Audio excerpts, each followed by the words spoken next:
খবর নিউজ পেলাম ইরান থেকে, সেটা হচ্ছে যে মানুষ এখন প্রতিশোধ চায়, যার কারণে এই যুদ্ধটা যেটা অনেকে হয়তো ভাবছে হয়তো দুর্বল হয়ে পড়বে, এই যুদ্ধটা আরও দৃঢ় মনোবল নিয়ে যারা ফ্রন্ট লাইনে আছে তারা কন্টিনিউ করবে বলে আমার মনে হয়।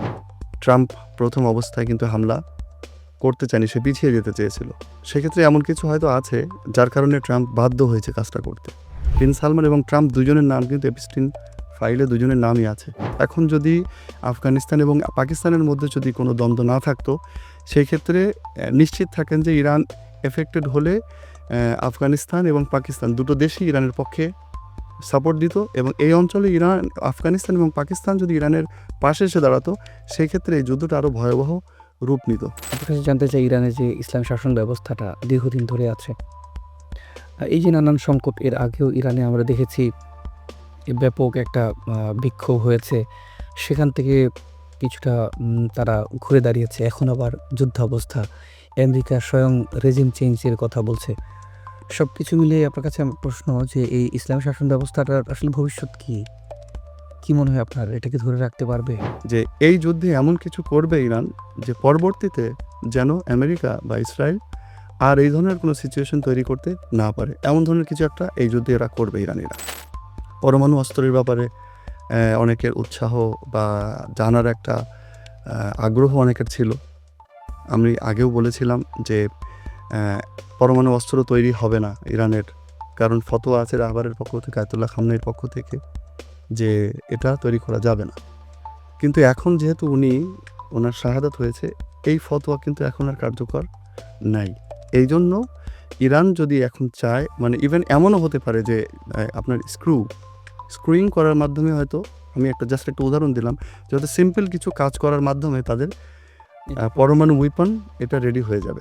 এবং আমার মনে হয় যে স্কুলটাতে যে হামলা হলো ইরানের, তারা চেয়েছিল খুবই পবিত্র কিছু বাচ্চাকে কোরবানি দেবে শয়তানের জন্য, এবং এই উদ্দেশ্যে তারা হয়তো জানি না, তবে আমার মনে হয় যে এই উদ্দেশ্যে তারা স্কুলটাতে হামলা চালিয়েছে, যার কারণে তারা চেয়েছে শয়তানকে উৎসর্গ করতে, যে তোমার নামে এই বাচ্চাগুলোকে উৎসর্গ করলাম। এই জন্য তারা প্রথমেই এই একটা ছোট শিশু বাচ্চাদের, যারা হয়তো দুনিয়ার মুখও ভালো করে দেখেনি, তাদের উপরে হামলা চালালো।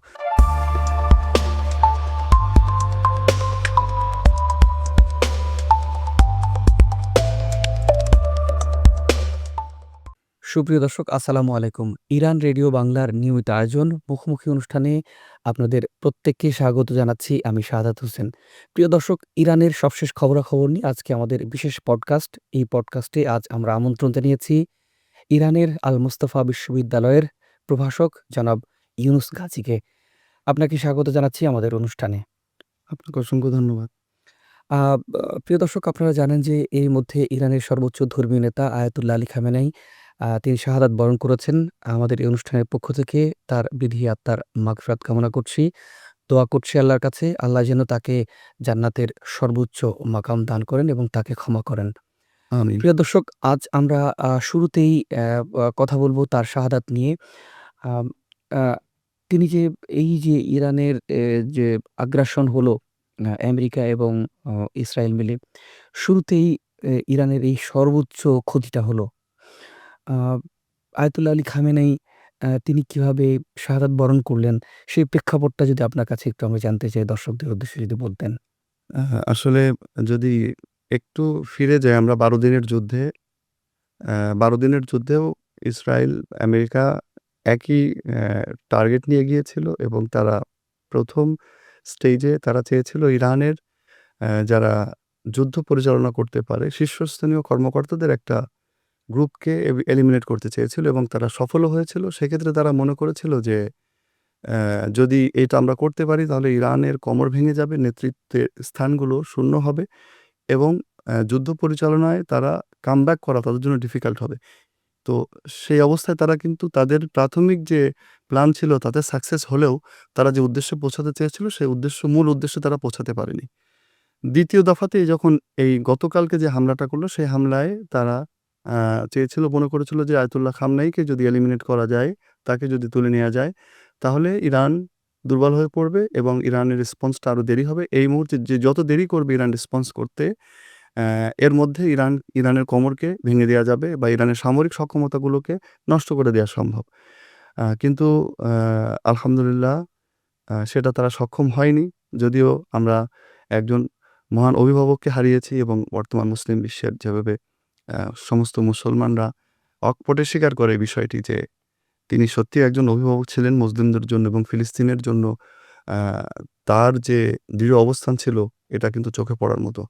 তো তাকে অ্যা শহীদ করলেও ইসরায়েল বা আমেরিকা তাদের মূল উদ্দেশ্যে সফল হয়নি। তার একটা বড় কারণ বা আমরা যেটা দেখতে পাই সেটা হচ্ছে যে ইরান কিন্তু ইমিডিয়েটলি রেসপন্স করেছে এবং রেসপন্সটা কিন্তু ছিল খুবই দৃঢ়, কড়া। আমরা গণমাধ্যমের বরাতে খবর দেখেছি যে আরো বেশ কিছু শীর্ষস্থানীয় জেনারেল শহীদ হয়েছেন। আপনার কাছে জানতে চাই কারা আসলে শহীদ হয়েছেন এবং শুরুর সময়ে যুদ্ধের শুরুতেই যদি আসলে এই শীর্ষস্থানীয় নেতৃত্বকে হারায় বা হারানো হয়েছে, সেক্ষেত্রে আসলে আগামী দিনে এটার প্রভাবটা কেমন পড়তে পারে এই যুদ্ধে?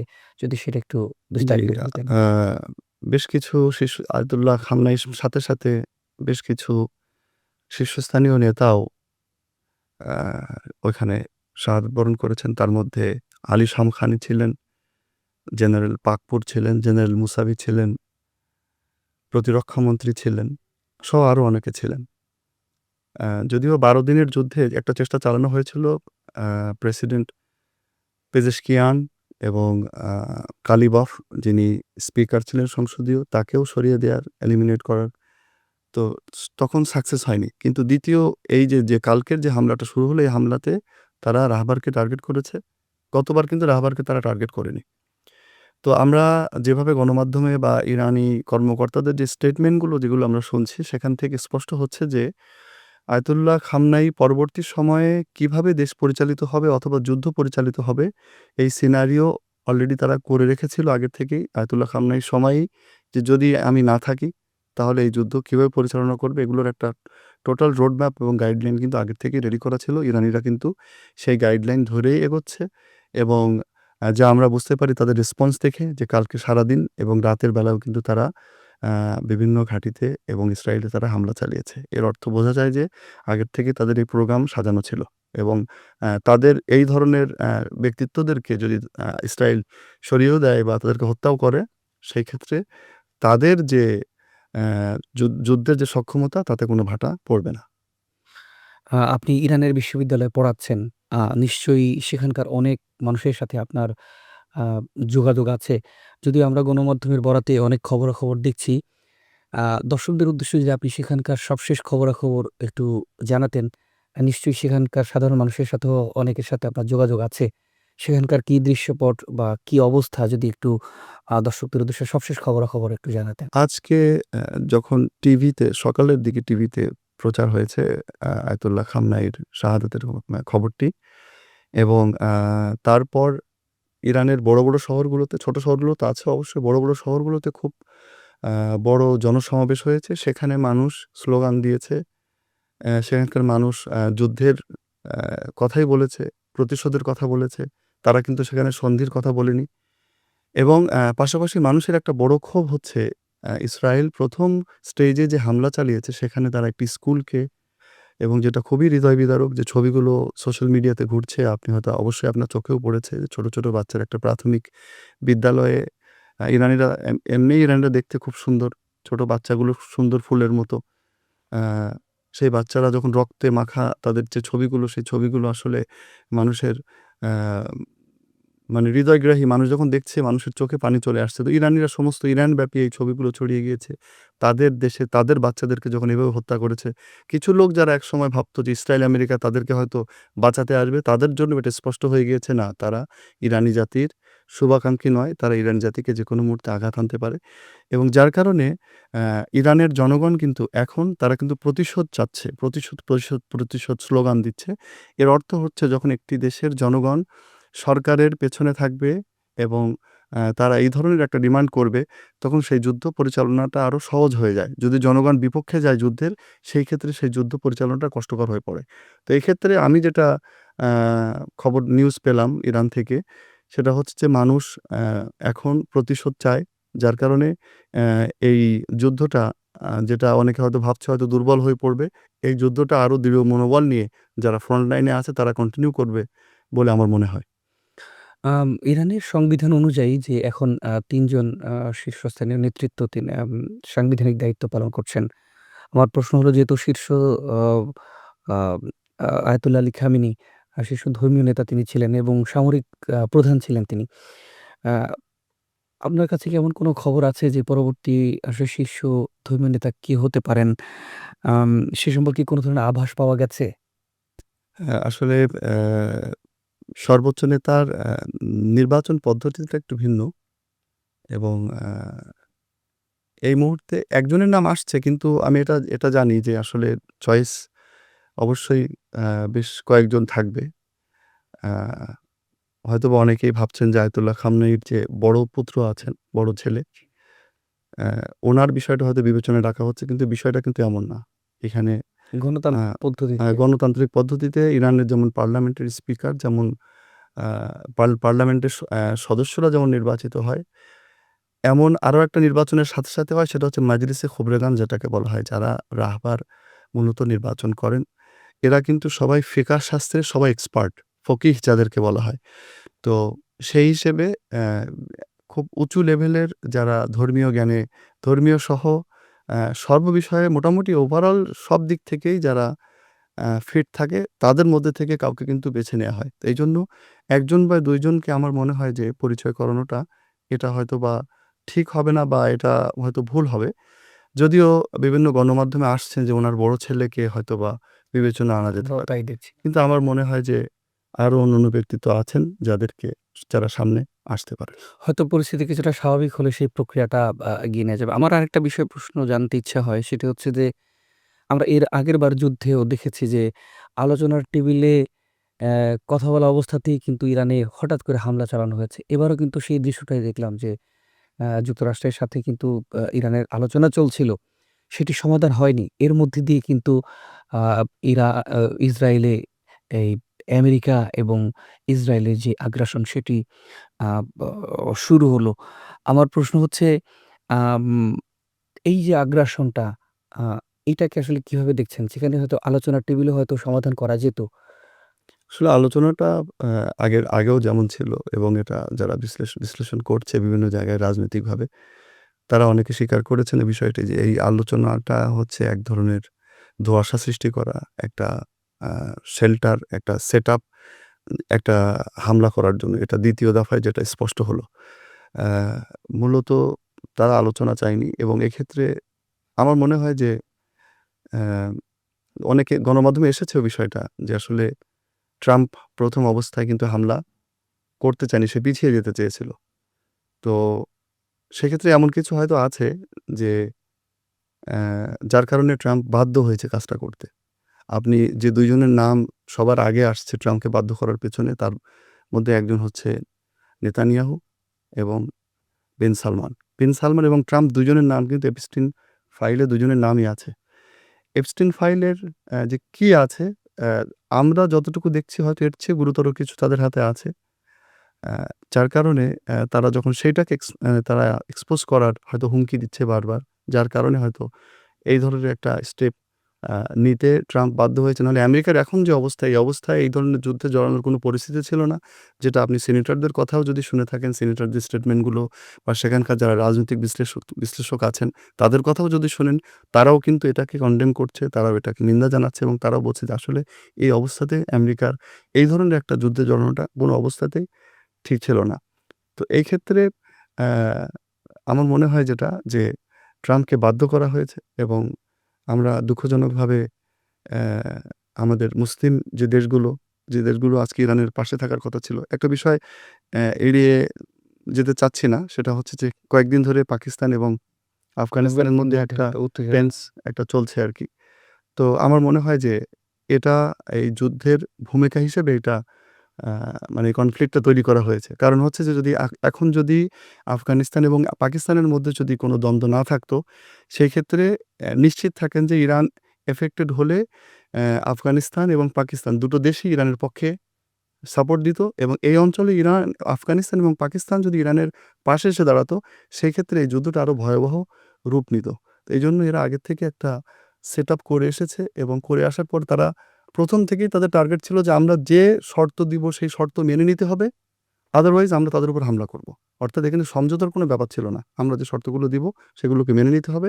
না হলে আমরা তোমাদের উপর হামলা করব। তো এই ধরনের একটা ঘটনা ঘটেছে। এইজন্য আলোচনাটা জাস্ট একটা লোক দেখানো একটা ধোঁয়াশা ছিল।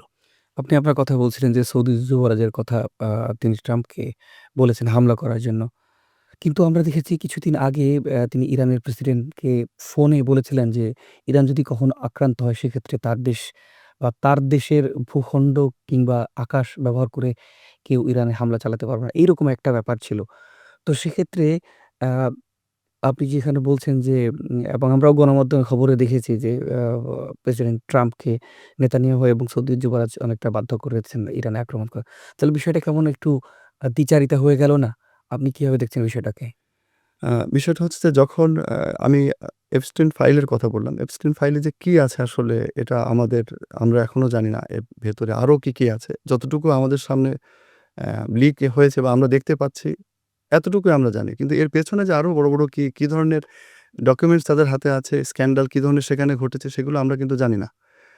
যার কারণে এই ধরনের প্রেশার যখন আনা হয় এটা ওভারঅল এখন বর্তমান বিশ্বে ক্ষমতা বাঁচানোর জন্য যা কিছুই সব মানে ক্ষমতা যারা বাঁচাতে চায় তারা যা কিছুই সবকিছু দিতে তারা প্রস্তুত।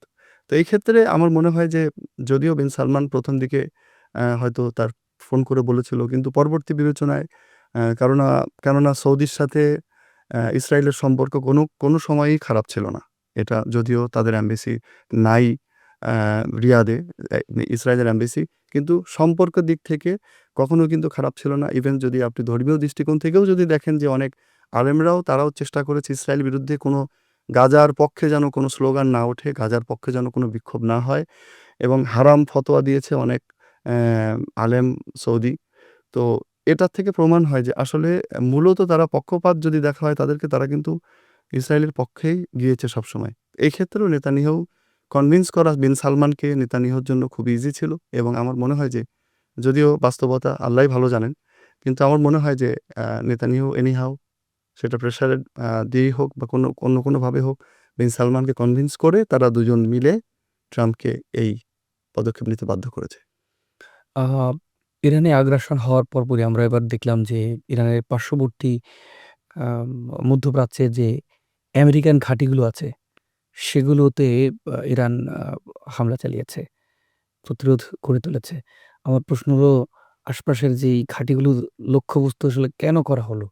এটা আসলে অনেক মানুষেরই জানার ইচ্ছে। এটা ১ম থেকেই যখন থেকেই ই আমেরিকা শুধু এই যুদ্ধে না, এর আগেও যখন ১২ দিনের যুদ্ধের আগেও যখন শেষ টার্মে আমরা দেখেছি হ্যাঁ, কাতারে জি, যখন ১২ দিনের আগেও যখন কোনো হামলার হুমকি আমেরিকার পক্ষ থেকে আসতো, তখন কিন্তু ইরান ক্লিয়ারলি যে মেসেজটি দিয়েছে সেটা হচ্ছে যে আমেরিকার কোনো ঘাঁটি এই অঞ্চলে অক্ষত থাকবে না। এটা কিন্তু আগে থেকেই বলা ছিল। ২য় কথা যেটা ইরানি কর্মকর্তারা বলেছেন সেটা হচ্ছে যে আমেরিকান যে ঘাঁটিগুলো আছে, আমেরিকান ঘাঁটিগুলো কিন্তু যদি সৌদিতে থাকে তাহলে সেটা সৌদি ভূখণ্ড নয়, সেটা আমেরিকান ভূখণ্ড। যদি কাতারে থাকে সেটা কাতার নয়, সেটা আমেরিকান ভূখণ্ড মানে আমেরিকার মাটি। যেমন এমবাসির ক্ষেত্রে যেমন বলা হয় যে যদি বাংলাদেশ এমবাসি কোনো দেশে থাকে সেটা সেই দেশের ভূখণ্ড না, সেটা বাংলাদেশেরই ভূখণ্ড হিসাব হয়। এই ক্ষেত্রে ওই ঘাঁটিগুলো যখন এই ধরনের অন্যায় একটা আগ্রাসন আমেরিকা চালালো, তখন এটা ইরানের জন্য একটা বৈধতা নিয়ে এলো। ওই ঘাঁটিগুলো যে ঘাঁটিগুলো থেকে সম্ভাব্য হামলা চালানো সম্ভব ছিল অথবা হামলা চালিয়েছে। এজন্য আগের থেকেই ইরান সতর্ক করেছিল যে আমি এই ঘাঁটিগুলো কিন্তু উম উম আঘাত করব এবং সেই ঘাঁটিগুলোতে আঘাত করেছে এবং সবসময় বলেছে ইরান কালকেও বলেছে ইরানি কর্মকর্তারা যে আমাদের যারা প্রতিবেশী দেশ আছে যে তাদের সাথে সংঘাতে জড়ানোর কোনো ইচ্ছা আমাদের নেই। কিন্তু তারা শুধুমাত্র আমেরিকান ঘাঁটিগুলোতে হামলা করেছে বা তাদের অন্য কোনো বা আমেরিকানদের যে বেসগুলো ছিল যেখানে তারা জড়ো হয় যেমন গতকালকে যেটা দেখলাম রাতে সম্ভবত আমি যেটা দেখেছি যে সিআইএ এর একটা বড় অফিস ছিল বা হেডকোয়ার্টার দুবাইতে সেটাতেও ইরানিরা হামলা চালিয়েছে। এটা কিন্তু লোকালদের উদ্দেশ্যে বা ওই দেশের কোনো অফিস, ওই দেশের কোনো প্রতিষ্ঠানকে কিন্তু ইরান উদ্দেশ্য করে ইরান কিন্তু হামলা চালায়নি। বরং যে সকল টার্গেটকে ইরান টার্গেট করেছে সেগুলো ছিল আমেরিকার স্বার্থ বা আমেরিকান ঘাঁটি। আম আমরা এবারের যুদ্ধে দেখলাম যে আ ইরান আক্রান্ত হওয়ার পরপরই তারা প্রতিরোধ গড়ে তুলেছে। আ সবকিছু মিলিয়ে আমরা যদি বলি যে শুরুর দিকে শীর্ষস্থানীয় জেনারেল এবং হচ্ছে আপনার আয়াতুল্লাহ আলী খামেনেই তিনি শাহাদাত বরণ করেছেন। সবকিছু মিলিয়ে ইরানের শক্তিমত্তা বা আগামী দিনগুলোতে আসলে যুদ্ধটা আ ইরান কি চালিয়ে নিতে পারবে? কি মনে হয় আপনার? প্রথমে একটা পরিসংখ্যান দিই। কালকে সম্ভবত জেনারেল জাব্বারি উনি খুব আ মানে ট্রান্সপারেন্ট একটা সেন্টেন্স বলেছেন যে, "আমরা মিনিমাম ২ বছরের প্রস্তুতি নিয়ে যুদ্ধে নেমেছি।" মানে এই এখন যে বর্তমান অবস্থা আছে, এই অবস্থা থেকে আমরা ২ বছর যুদ্ধ চালিয়ে যেতে পারব। এবং এটা কিন্তু খুব সিগনিফিক্যান্ট। এটা আগের থেকেই আপনার তারা প্ল্যান করেই ছিল যে এই যুদ্ধটা আরো লেন্দি হতে পারে, দীর্ঘ হতে পারে। কারণ আপনি যেটা আগের প্রশ্ন ইশারা করেছেন যে অ্যা মিডল ইস্টের বিভিন্ন দেশের ঘাঁটিগুলোকে ইরান টার্গেট করেছে। তো সেই দেশগুলো ইনভলভ হতে পারে। তো ইরানের বিবেচনায় অবশ্যই এটা কিন্তু আছে যে এই যে দেশগুলোর আমেরিকান ঘাঁটিতে হামলা চালাচ্ছে, সেই দেশগুলো সংঘবদ্ধ হয়ে ইরানের উপর হামলা চালাতে পারে। এটা কিন্তু ইরান ভবিষ্যৎবাণী করেই রেখেছে বা তারা কিন্তু এটা প্রেডিক্ট করে রেখেছে যে আমাদের উপর হামলা চালাতে পারে। সেই ক্ষেত্রে তাদেরকে কিভাবে জবাব দিতে হবে, এটাও কিন্তু ইরান নকশা আমার মনে হয় কষে রেখেছে। না হলে এতটা কাঁচা কাজ ইরান করার কথা না ইরানের।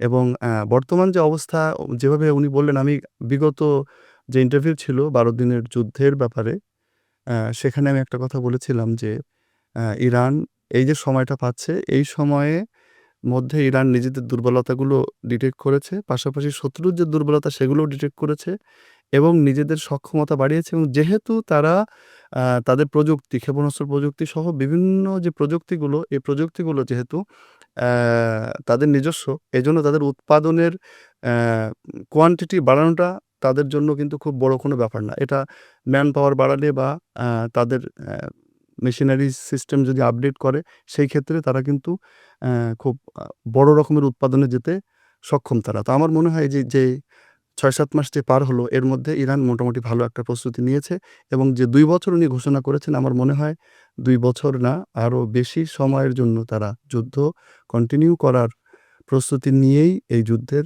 রেসপন্স তারা করেছে এবং এই ঘাঁটিগুলোতে তারা হামলা চালিয়েছে।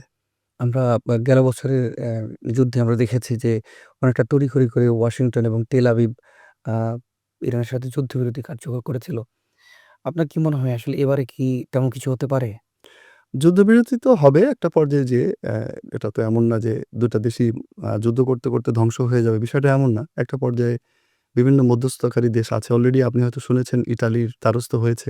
আমরা যেটা মিডিয়া মারফত পেলাম যে আমেরিকা, ইটালি অলরেডি দ্বারস্থ হয়েছে যে মধ্যস্থতা করার জন্য। তারা চাচ্ছে মধ্যস্থতা। কিন্তু অ্যা তড়িঘড়ি করে মধ্যস্থতা মনে হয় হবে না। কারণ এখানে ইস্যুগুলো হচ্ছে যে একটা হচ্ছে সর্বোচ্চ নেতাকে তারা হত্যা করেছে। একটা স্কুল, এরা মানে পাবলিক সেন্টিমেন্ট এ তারা হাত দিয়েছে, যেটা পাবলিক মানে ইরানের জনগণের খুব প্রাণের একজন মানুষকে তারা সরিয়ে দিয়েছে এবং এতগুলো বাচ্চাকে তারা হত্যা করেছে।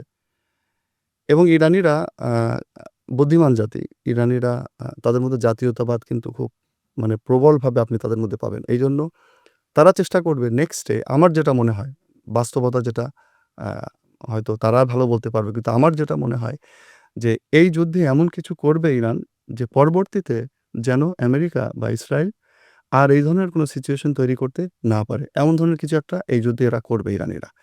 এবং এটা আমার মনে হয় যে উম সম্ভব। যে যেভাবে শুরু করেছে অলরেডি আ আমেরিকান একজন জেনারেল উনিও বলেছেন যে ৪ দিন বা ১ সপ্তাহ সর্বোচ্চ। অলরেডি কালকে যে নিউজ দেখলাম তাদের যে সকল মিসাইল ইন্টারসেপ্ট করে ইরানি মিসাইলগুলো, এগুলোর ঘাটতি দেখা দিয়েছে। তো এখন যুদ্ধের একেবারে ১ম দিন। আর আমেরিকা এটাকে আবার রিলোড করা আমেরিকার জন্য এটা টাফ। তো যেহেতু তাদের হাতে যথেষ্ট পরিমাণে অস্ত্র আছে, তারা এখনো লেটেস্ট মডেলের অস্ত্রগুলো এখনো ব্যবহার করেনি। মাঝখানে একটা ইনফরমেশন আপনাদেরকে দেই। পরমাণু অস্ত্রের ব্যাপারে অনেকের উৎসাহ বা জানার একটা আ আগ্রহ অনেকের ছিল। আমি আগেও বলেছিলাম যে অ্যা পরমাণু অস্ত্র তৈরি হবে না ইরানের। কারণ ফতোয়া আছে রাহবারের পক্ষ থেকে, আয়াতুল্লাহ খামনেয়ির পক্ষ থেকে যে এটা তৈরি করা যাবে না। কিন্তু এখন যেহেতু উনার শাহাদাত হয়েছে, এই ফতোয়া কিন্তু এখন আর কার্যকর নাই। এইজন্য ইরান যদি এখন চায়, মানে ইভেন এমনও হতে পারে যে আপনার স্ক্রুইং করার মাধ্যমে হয়তো, আমি জাস্ট একটা উদাহরণ দিলাম, যে হয়তো সিম্পল কিছু কাজ করার মাধ্যমে তাদের পরমাণু ওয়েপন এটা রেডি হয়ে যাবে। অথবা বিভিন্ন দেশ আছে তারা যেমন নর্থ কোরিয়া সহ অন্যান্য দেশ কিন্তু তারা আছে, তারা দিতে প্রস্তুত ইরানকে পরমাণু অস্ত্র। তো সেই ক্ষেত্রে ইরানের অবস্থানটা এখন যথেষ্ট শক্তিশালী। আর এই শক্তিশালী অবস্থান থেকে আমার মনে হয় না যে এই তড়িঘড়ি করে যেন-তেন কোনো সমঝোতা ইরান যাবে। একটা শিক্ষা দিয়েই তারপরে হয়তো একটা সমঝোতা বা যুদ্ধবিরতিতে ইরান যেতে চাইবে। আমরা দেখেছি ইসরায়েল এবং আমেরিকাকে অনেকটা সহযোগিতা করছে, অনেকটা না, সহযোগিতা করছে মধ্যপ্রাচ্যের অন্যান্য বেশ কয়েকটা দেশ। আমার প্রশ্ন হলো এই যুদ্ধে ইরানের পাশে ইরানের বন্ধুপ্রতিম আমরা এর আগে দেখেছি রাশিয়া এবং চীনকে সহযোগিতার হাত বাড়িয়ে দিতে। সেক্ষেত্রে এই যুদ্ধে আ চীন এবং রাশিয়ার ভূমিকাটা কেমন হতে পারে বলে আপনি মনে করেন? আ আমরা যেহেতু মুসলমান, আ ইরান একটি মুসলিম দেশ।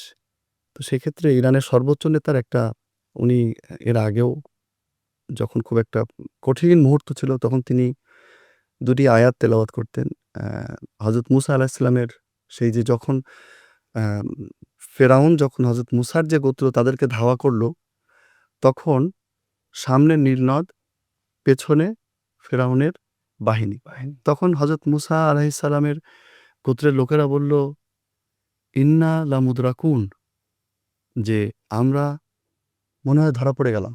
আমাদের তো ধরে ফেলল। তখন হযরত মুসা আলাইহিস সালাম উত্তর দিয়েছিলেন, "ক্বালা কাল্লা" না, কখনোই না। "ইন্না মাইয়া রব্বি" আল্লাহ আমার সাথে আছেন। "সাইয়াহদিন" তিনি আমাকে পথ দেখাবেন। এই আয়াতটা কিন্তু আয়াতুল্লাহ খামনাইর বিভিন্ন বক্তৃতায় আমরা দেখতে পাই এবং উনি কিন্তু কখনোই আপনি দেখবেন না ইরানি কর্মকর্তা বা সর্বোচ্চ নেতার মুখে যে চীনের সাহায্য, রাশিয়ার সাহায্য, এগুলো সাহায্যের কোনো কথা উনারা কিন্তু কখনোই বলেননি। এখন বিষয় থাকলো যে আসলে সাহায্য আ এসেছে কিনা এটা আমরা জাস্ট মিডিয়াতে দেখেছি। ইরানে চাইনিজ কার্গো আসছে, রাশিয়ান কার্গো আসছে। চাইনিজরা আ আ ১ম আ শ্রেণীর আপনার ফাইটার দিচ্ছে, রাডার সিস্টেম দিচ্ছে বা আ ই রাশিয়া ভালো ডিফেন্স সিস্টেম দিচ্ছে। এগুলো শুনছি। কিন্তু রাশিয়াও আমি যতটুকু জানি রাশিয়া নিজেও কখনো এটা প্রকাশ করেনি বা ইরানও এটা বলেনি যে আমাদেরকে এটা দিয়েছে বা রাশিয়া এটা বলেনি যে আমাদেরকে দিচ্ছে। ইরান চাইবে যুদ্ধটা তার, এই যুদ্ধটা সে একা লড়ার এবং ইরানি জাতির মধ্যে এটা আছে। এর আগেও তারা দেখিয়েছে। এর আগেও যখন মুঘলরা যখন হামলা করেছে বলা হয় যে ফার্সিতে একটা কথা বলে শখুমজাদে। শখুমজাদে মানে কি লাঙল চড়ছে। সমস্ত ইরানব্যাপী।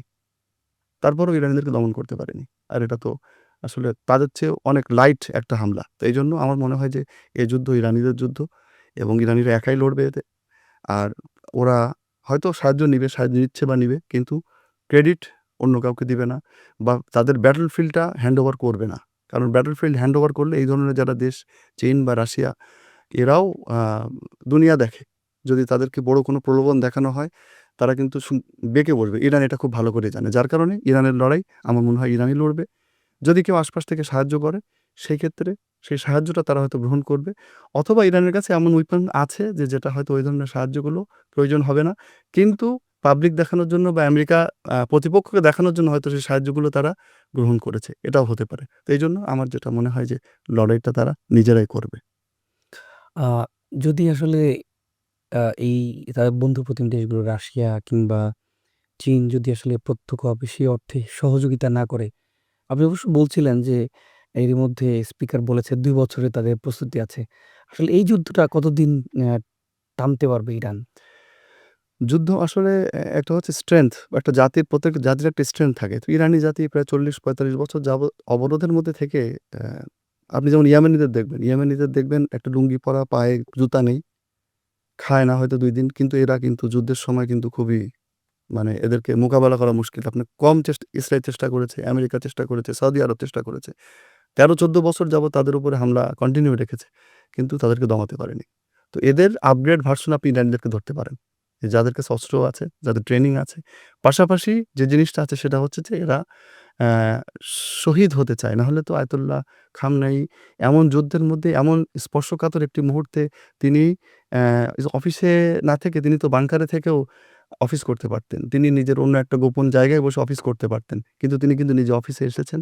তার একটা বড় কারণ আর শাহাদতের চেতনা। এরা চায় শহীদ হতে যে আল্লাহ শহীদদের তালিকায় আমার নাম লেখাতে। তো এই যে আমরা কোরআনেও আ বা আমরা যেভাবে ইসলাম আমাদেরকে শিখায় যে একজন মুসলমান ১০ জন কাফেরের সমান। এই বিশ্বাস ইরানিরা মনে প্রাণে রাখে, যার কারণে তারা পিছাবে না কখনোই, আশা করি। আমরা অনুষ্ঠানের একেবারে শেষের দিকে আছি। আপনার কাছে জানতে চাই ইরানের যে ইসলাম শাসন ব্যবস্থাটা দীর্ঘদিন ধরে আছে।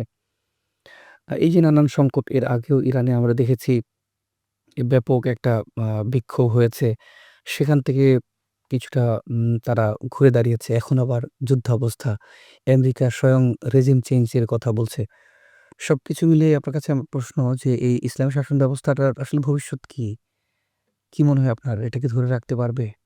আমি ২০১৭ সালে সম্ভবত কুয়েতের একজন সিনিয়র রিপোর্টার, আ ভদ্রলোক 60 প্লাস এইজ হবে উনার। তো উনি একটা কথা আমাকে বলেছিলেন যে ৪০ বছর বিপ্লব একটা ঢেউয়ের মতো, এবং এই ঢেউ ১ম এ বড় থাকে, আস্তে, আস্তে যত তীরের দিকে আসে এটা ছোট হতে থাকে এবং একসময় ভেঙে যায়। তো উনি একটি কথা বলেছিলেন যে ৪০ বছর পার হবে না। বড়, বড় বিপ্লব দেখা গিয়েছে ৪০ বছরের বেশি লাস্টিং করেনি। তো ইরানের বিপ্লবও ৪০ বছরের মুখ দেখবে না। এটা কিন্তু একসময় প্রেডিকশন ছিল এটা। কিন্তু ইরানের বিপ্লবটা আসলে দেখতে হবে যে আসলে বিপ্লবটা কাদের করা বিপ্লব? রেজিম চেঞ্জ হবে, কাদের রেজিম চেঞ্জ হবে? এটা তো জনগণের রেজিম চেঞ্জ হবে। যদি বিপ্লব হতে হয় তাহলে মানুষের মনের মধ্যে বিপ্লব হতে হবে। মানে এই বিপ্লবকে যদি চেঞ্জ করতে চায়, ইসলামী বিপ্লবকে, তাহলে আরেকটা বিপ্লব প্রয়োজন। বিপ্লবের রিপ্লেসে আরেকটা বিপ্লব প্রয়োজন। না হলে কিন্তু বিপ্লব হবে না। এই বিপ্লব যথেষ্ট স্ট্রং একটি জায়গায় রয়েছে, এবং সাধারণ মানুষ মনে প্রাণে একটা বড় অংশ, বলব না যে 100% জনগণ, কিন্তু মানুষের মধ্যে একটা বড় অংশ তারা এই বিপ্লবকে ভালোবাসে, এই বিপ্লবের সমর্থনে রয়েছে। যে আজকে যেটা প্রমাণ হলো যে সাধারণ মানুষ রাস্তায় নেমে তারা ক্ষোভ প্রকাশ করছে, তারা মাতম করছে, বুক চাপড়াচ্ছে। এর মাধ্যমে প্রমাণ হয় যে এই বিপ্লবকে, এই রেজিম চেঞ্জ করা সম্ভব না। আর এই বিপ্লব, ইসলামী বিপ্লব যেটা হয়েছে সেটা একটা গণভোটের মাধ্যমেই কিন্তু ইসলামী সরকার প্রতিষ্ঠিত হয়েছিল। ইসলামী বিপ্লবের পর যখন ইসলামী বিপ্লব সংগঠিত হলো, তখন কিন্তু ১ম স্টেজে যে কাজগুলো হয়েছিল তার মধ্যে একটা ছিল গণভোট, এবং গণভোটে মানুষ 98% আমি যদি ভুল না করি, কনফিউশন আছে 92 নাকি 98, তবে অ্যাবভ 90 মানুষ ভোট দিয়েছিল যে এটা হবে, স্টেট হবে ইসলামী প্রজাতন্ত্র ইরান। তো এটা মানুষের চাওয়া। তো এইজন্য মানুষ এর পেছনে রক্ত দিয়েছে। ইরাক-ইরান যুদ্ধের সময়ও রক্ত দিয়েছে তারা। দীর্ঘ সময় তারা অবরোধের মধ্যে থেকেও তারা এই কষ্ট সহ্য করেছে। এইজন্য বাইরের থেকে কেউ এসে অপ্রেস করে ইরানের মধ্যে রেজিম চেঞ্জ করতে চাইবে, এটা একটু অবিশ্বাস্য মনে হয়। পাশাপাশি ইরানের জনগণ বলেছে যে তারা বুদ্ধিমান। তারা দেখেছে যে আমেরিকা যে সকল জায়গাগুলোতে শান্তি প্রতিষ্ঠা করতে গিয়েছে, সন্ত্রাস নিধন অথবা সন্ত্রাসীদেরকে সেখান থেকে সরিয়ে দেওয়ার নাম করে যেসব গুলোতে গিয়েছে, সেই দেশগুলোর পরিস্থিতি বর্তমানে খুবই নাজুক। প্রত্যেকটা দেশে ছিল মুসলিম দেশ। যেমন আপনি লিবিয়া দেখেন। লিবিয়ার ব্যাপারে আজকে সময় নেই। নাহলে লিবিয়ার ব্যাপারে হয়তো আরও আমি ডিটেইলস বলতাম যে লিবিয়া স্বর্ণের মতো একটা রাষ্ট্র ছিল। মানুষ সুখে ছিল। মানে এর মতো সুখ মনে হয় ওয়ার্ল্ডের কোথাও ছিল না। তাদের বাসস্থান, তাদের এডুকেশন, তাদের চিকিৎসা, এই ৩ টাই ফ্রি ছিল। যদি তারা চাইতো আমি বাইরে যেয়ে কোনো দেশে পড়াশোনা করব, 100% স্কলারশিপে তারা পড়াশোনা করতে পারত। তাদের বাড়ি বরাদ্দ ছিল যে যদি বিবাহ করবে কেউ, সাথে, সাথে তার জন্য একটা ফ্ল্যাট বরাদ্দ হয়ে যাবে সরকারিভাবে। অথবা যদি কেউ অসুস্থ তাকে বাইরে কোথাও যেয়ে চিকিৎসা করাতে হবে, বিদেশে কোথাও যেয়ে, সরকার 100% বিয়ার করত। এমন একটা দেশ ছিল অর্থনৈতিকভাবে। অথচ সেটাকে শেষ করে দেয়া সেটাকে হচ্ছে। শেষ করে দিয়েছে কিসের নামে? সন্ত্রাস দমন বা এই ধরনের একটা প্রেসিডেন্ট রাখা যায় না। কেন? তার একটা কারণ ছিল যে প্রেসিডেন্ট গাদ্দাফি, যদি আমি ভুল না করি, আফ্রিকা ইউনিয়নের একটি সভায় তিনি বলেছিলেন, "আমাদের একটা ইউনিটি করার দরকার। আমাদের ইউনাইট হওয়া দরকার।" এই জিনিসটা তারা সহ্য করতে পারেনি। ইরানিরা কিন্তু এটা বুঝতে পেরেছে। লিবিয়াতে এসেছে, ধ্বংস হয়ে গিয়েছে। মিশরের অবস্থা এমন।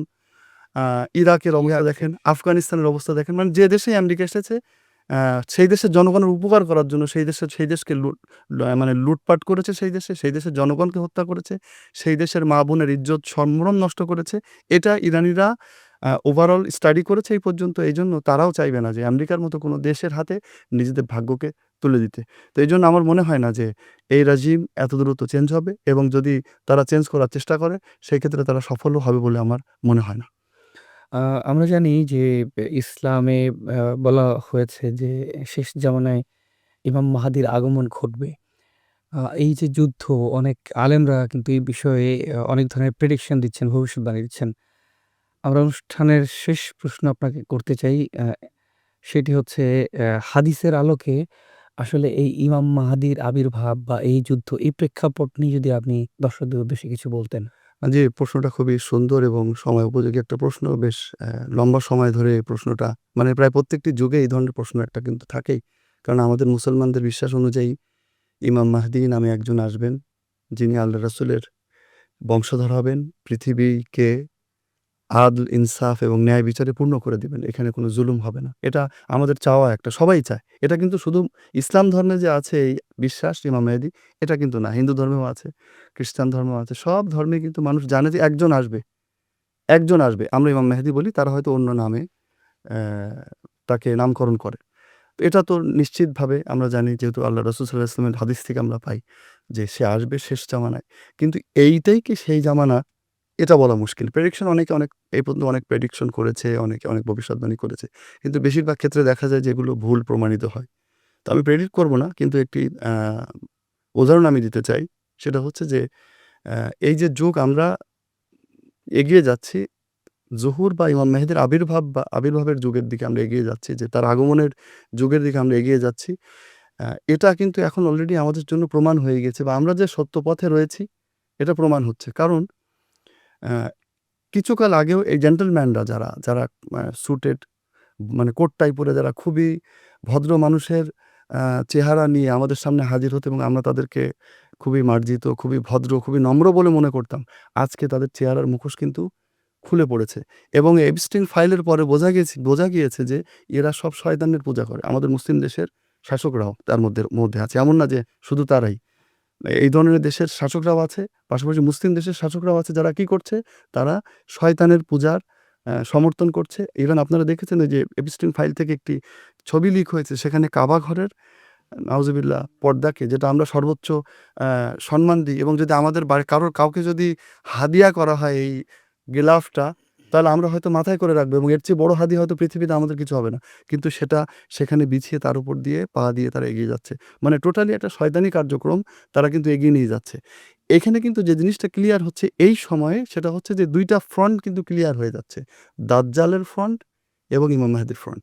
এই ফ্রন্টটা ক্লিয়ার হয়ে যাচ্ছে আস্তে, আস্তে। অর্থাৎ এই লবিতে যারাই এই ট্রাম্প বা এই টাইপের লবিতে যারাই যাচ্ছে, এরা আস্তে, আস্তে দিনের পর দিন এই দজ্জালের দিকে ঝুঁকে পড়বে এবং যারা এই দজ্জালের বিরুদ্ধে অবস্থান নেবে, দজ্জালের বিরুদ্ধে যারা অবস্থান নেবে, বলছি না যে ইরানের সাথে একেবারে গলায় কাঁধে কাঁধ মিলিয়ে এসব যুদ্ধ করতে হবে, বিষয়টা এমন না। বিষয়টা হচ্ছে যে যারাই এই দজ্জালদের বিরুদ্ধে অবস্থান নেবে, তারা বুঝতে হবে ইমাম মেহেদীর পথে তারা এগিয়ে যাচ্ছে এবং ইমাম মেহেদীকে তারা পাবে, বা ইমাম মেহেদী বা আল্লাহ যেভাবে চাইছেন উম্মাহ সেই দিকেই যাচ্ছে। কিন্তু যখন এই দাজ্জালদেরকে চেনার পরও অনেকটা তাদের চেহারা কিন্তু ক্লিয়ার হয়ে পড়েছে, এবং আপনারা বাচ্চাদের সাথে তাদের বিহেভিয়ার গুলো আপনারা দেখেছেন, এপস্টিন ফাইলগুলো যেগুলো লিক হয়েছে বা শুনেছেন বা পড়েছেন খুবই আপনারা। নৃশংস, খুবই হ্যাঁ, খুবই মর্মান্তিক। নিঃসঙ্গ এবং খুবই মর্মান্তিক, যে আসলে একটা মানুষের পক্ষে কল্পনা করা। আমার জন্য খাওয়া ঘুম হারাম হয়ে গিয়েছিল। আমার ছোট বাচ্চা আছে। খাওয়া ঘুম হারাম হয়ে গিয়েছিল যে মানুষ কিভাবে করে এটা? এবং যদি সময় থাকতো তাহলে আমি বিশ্লেষণ করতাম যে তারা আসলে কেন এই কাজগুলো করত? এটা এটা একটা লম্বা বিশ্লেষণ আছে, যদি কখনো সময় হয় এই বিশ্লেষণটা করা দরকার যে তারা এই কাজটা কেন করত? শয়তানকে খুশি করার জন্য। এবং আমার মনে হয় যে, এই যে স্কুলটাতে যে হামলা হলো ইরানের, তারা চেয়েছিল খুবই পবিত্র কিছু বাচ্চাকে কোরবানি দেবে শয়তানের জন্য। এবং এই উদ্দেশ্যে তারা হয়তো জানি না। তবে আমার মনে হয় যে এই উদ্দেশ্যে তারা স্কুলটাতে হামলা চালিয়েছে। যার কারণে তারা চেয়েছে শয়তানকে উৎসর্গ করতে, যে তোমার নামে এই বাচ্চাগুলোকে উৎসর্গ করলাম। এইজন্য তারা ১ম এই এই একটা ছোট শিশু বাচ্চাদের, যারা হয়তো দুনিয়ার মুখও ভালো করে দেখেনি, তাদের উপরে হামলা চালালো।